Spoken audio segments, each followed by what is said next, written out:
जिना house जलाओ घिराव case, Lahore की इंसदादी दहशतगर्दी अदालत ने तफ्तीशी अफसर को शो कॉज नोटिस जारी कर दिया।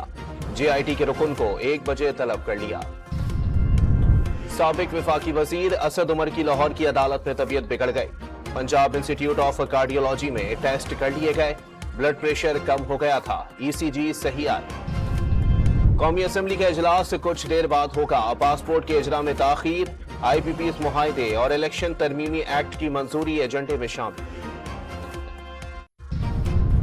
बांग्लादेश में हालात मामूल पर आने लगे, कर्फ्यू हटा दिया गया, स्कूल कॉलेज और अदालतें खुल गईं। बांग्लादेश के स्टूडेंट लीडर्स का नोबेल इनामी याफ्ता डॉक्टर मोहम्मद यूनुस की सरबराही में अबूरी हुकूमत कायम करने का मुतालबा।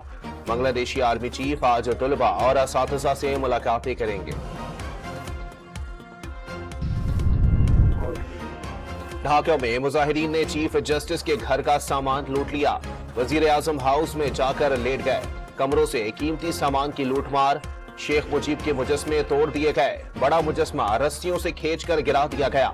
मुजाहिरीन ने भारतीय परचमों पर भी डंडे बरसा दिए। शेरपुर में मुश्तइल अफराद ने जेल पर हमला करके 500 कैदी रिहा कर दिए।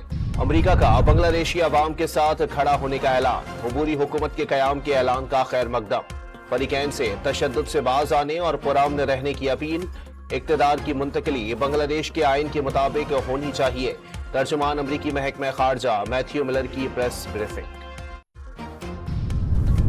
बिजली के भारी बिलों और टैक्सों के खिलाफ जमात इस्लामी का रावलपिंडी और कराची में धरना जारी। मुज़ाकरात नाकाम होने पर जमात इस्लामी D चौक का रुख करने के लिए तैयार। और कराची के मुख्तलिफ इलाकों में हल्की बारिश, मौसम खुशगवार हो गया।